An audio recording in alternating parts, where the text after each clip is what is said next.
नमस्कार. मी आहे मधुसूदन पत्की आणि आपण पाहत आहात एकमेव विचारपत्र दैनिक महाराष्ट्र न्यूज.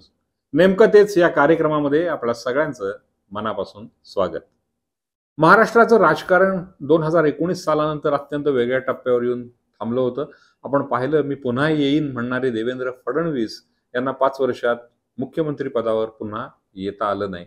मात्र त्यानंतर जे काही वातावरण 2019 साल त्याच्यानंतर 21 सालानंतर जे काही 2.5 वर्ष आणि 2.5 वर्ष अशी विभागणी या 5 वर्षांची झाली, त्यामध्ये महाराष्ट्राचं राजकारण बऱ्यापैकी गढूळ झालेलं आपल्याला पाहायला मिळतं. आणि ते गढूळ झालेलं वातावरण खरं तर पूर्वी 2 पक्षांपुरतं मर्यादित असायचं. आता एकूण 6 पक्ष झालेले आहेत आणि या 6 पक्षांमध्ये 3 पक्ष एका बाजूला जे महाविकास आघाडी म्हटलं जातं आणि 3 पक्ष एका बाजूला यामध्ये महायुती असं त्यांना संबोधलं जातं. आणि साहजिकच महायुती सध्या सत्तास्थानावर आहे आणि या सत्तास्थानावर देवेंद्र फडणवीस मी पुन्हा येईन म्हणत विराजमान झालेले आहेत मुख्यमंत्री पदावर.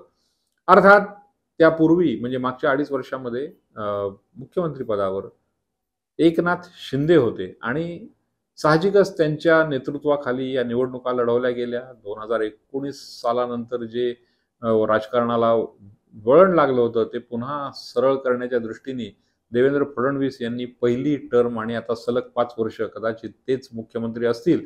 त्यामुळे कुठेतरी मला पुन्हा एकदा संधी मिळायला पाहिजे होती असं एकनाथ शिंदे यांना वाटलं आणि निवडणुकीच्या नंतर निकाल लागल्यानंतर ते थोडेसे रुसून फुगून आपल्या दरे, सातारा जिल्ह्यातल्या दरे या गावात येऊन बसले होते. एकूणच आत्तापर्यंत एकनाथ शिंदे हे 2-3 वेळा रुसले आणि दरे गावाला येऊन बसले असं आपल्याला पाहायला मिळतं.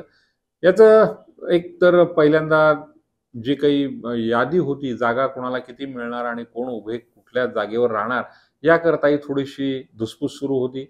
त्यानंतर निवडणुका जिंकल्यानंतर मंत्रीपदावर कोणाला नेमायचं यावरून धुसफूस होती आणि त्यामुळे पुन्हा एकदा ते दरे गावाला आले होते.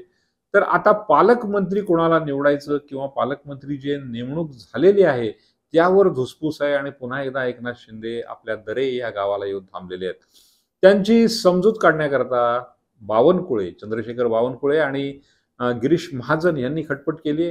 अर्थात या सगळ्या घटनेमध्ये शंभूराज देसाई जे सातारा जिल्ह्याचे पालकमंत्री आहेत त्यांना मुंबईवरून थेट दऱ्याला बोलवण्यात आलं आणि दऱ्यावरनं थेट परत मुंबईला पाठवण्यात आलं. एवढं महत्वाचं काय बोलले असा प्रश्न निर्माण होत होता आणि त्याला कुठेतरी एकनाथ शिंदे यांनी आपल्या एका प्रतिक्रियेमधून उत्तर दिलं की गोगावले हे जर काही नाराज असतील, त्यांना पालकमंत्री पद मिळालं नाही आणि आदिती तटकरे यांना ते पद मिळालं तर ते नाराज असणं साहजिक आहे. अर्थात हे गोगावले यांच्या संदर्भात जरी म्हटलं असलं तरी नाराज एकनाथ शिंदे आहेत हे आपल्या नक्कीच लक्षात येतं. तेव्हा एकनाथ शिंदे हे नाराज आहेत.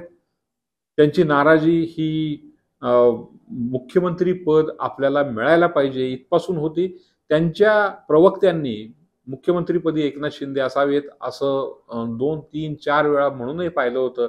अर्थात भारतीय जनता पक्ष असा सहजासहजी डाव सोडणार नव्हतं, कारण देवेंद्र फडणवीस यांनी ज्या पद्धतीने विधानसभेमध्ये जागा मिळवल्या ती ताकद ही त्यांचीच होती. साहजिकच पहिले 2.5 वर्ष त्यांनी माघार घेतलेली होती, त्यामुळे देवेंद्र फडणवीस हे निर्विवादपणे मुख्यमंत्री होणार होते आणि ते कुठेतरी आपल्याला त्यांनी स्पेअर करावं, मुख्यमंत्री पद द्यावं या एका भूमिकेने एकनाथ शिंदे नाराज झाले होते. आता ही नाराजी किती काळापर्यंत राहणार हा खरं प्रश्न आहे.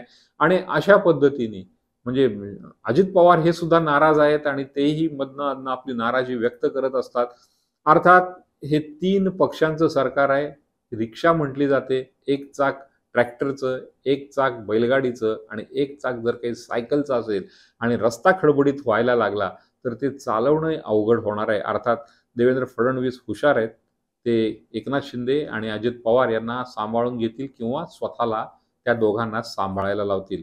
तेव्हा नक्कीच या पुढच्या ज्या काही घटना आहेत त्या इंटरेस्टिंग असतील. आपण त्याच्याकडे लक्ष ठेवून आहोत. भेटत राहू पुन्हा. हा व्हिडिओ तुम्हाला कसा वाटला नक्की कळवा, शेअर करा, लाईक करा, सबस्क्राईब करा. पुन्हा भेटूया एका नव्या व्हिडिओसह. तोपर्यंत नमस्कार.